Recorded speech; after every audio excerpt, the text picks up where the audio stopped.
अगर किसी हिंदू ने किसी मुस्लिम की हत्या की होती, तो क्या अदालत, मुस्लिम जनता और सरकार की यही प्रतिक्रिया होती? जरा सुनिए कन्हैयालाल हत्याकांड का खुलासा। कुरान शरीफ के बाद इस्लाम में जो ग्रंथ सबसे प्रामाणिक माना जाता है उसको हदीस कहते हैं। और हदीस 6 खंडों में बटा है। 6 खंडों में जो सबसे प्रामाणिक खंड है उसको अल बुखारी सही या बुखारी शरीफ कहते हैं। उस बुखारी शरीफ की 5134 नंबर की जो हदीस है वो वही बात कहती है जो नुपुर शर्मा ने कही थी। लेकिन इस्लामिक जगत के लोगों ने एक उस बात के कारण इसी राजस्थान के उदयपुर के रहने वाले टेलर कन्हैया लाल का गला रेत दिया। क्यों रेता? जब बुखारी शरीफ में हदीस में इस्लाम के एक अभिन्न अंग के 5134 नंबर की हदीस में वही बात लिखी थी। या तो हदीस की बात गलत है, या तो इस्लामिक जगत के दुनिया के जितने 56 मुल्क हैं सबको आकर के खड़े होकर के ये कहना चाहिए कि बुखारी शरीफ के 5134 नंबर की स्टेटमेंट में जो लिखा है वो गलत है। और यदि वो गलत नहीं है तो एक निर्दोष कन्हैया लाल को क्यों मारा गया, इसका जवाब भी उनको देना चाहिए। और इस देश की अदालतों ने आज तक कन्हैया लाल के हत्यारों को फांसी क्यों नहीं दी, उन जजों को भी आकर के ये जवाब देना चाहिए कि जिस कन्हैया लाल को मारने वाले लोग खुद वीडियो बना करके ये स्वीकृति दे रहे हैं कि हमने कन्हैया को मारा है, जब मारने वाला खुद कह रहा है कि मैंने कन्हैया को मारा है, तो इस देश की अदालतों को क्यों लकवा मार गया है कि वो उसको आज तक फांसी नहीं दे पाए?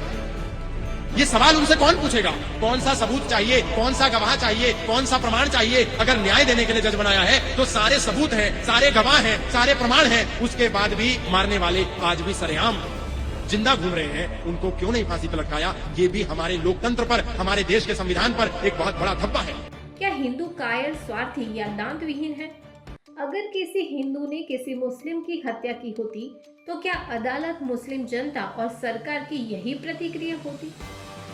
जरा सुनिए कन्हैयालाल हत्याकांड का खुलासा। कुरान शरीफ के बाद इस्लाम में जो ग्रंथ सबसे प्रामाणिक माना जाता है उसको हदीस कहते हैं। और हदीस 6 खंडों में बटा है।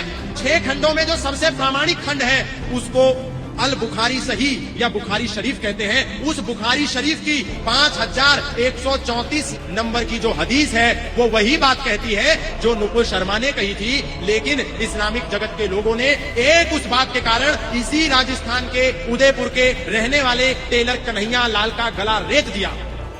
क्यों रेता? जब बुखारी शरीफ में हदीस में इस्लाम के एक अभिन्न अंग के 5134 नंबर की हदीस में वही बात लिखी थी। या तो हदीस की बात गलत है, या तो इस्लामिक जगत के दुनिया के जितने 56 मुल्क हैं सबको आकर के खड़े होकर के ये कहना चाहिए कि बुखारी शरीफ के 5134 नंबर की स्टेटमेंट में जो लिखा है वो गलत है। और यदि वो गलत नहीं है तो एक निर्दोष कन्हैया लाल को क्यों मारा गया, इसका जवाब भी उनको देना चाहिए। और इस देश की अदालतों ने आज तक कन्हैया लाल के हत्यारों को फांसी क्यों नहीं दी, उन जजों को भी आकर के ये जवाब देना चाहिए कि जिस कन्हैया लाल को मारने वाले लोग खुद वीडियो बना करके ये स्वीकृति दे रहे हैं कि हमने कन्हैया को मारा है, जब मारने वाला खुद कह रहा है कि मैंने कन्हैया को मारा है, तो इस देश की अदालतों को क्यों लकवा मार गया है कि वो उसको आज तक फांसी नहीं दे पाए?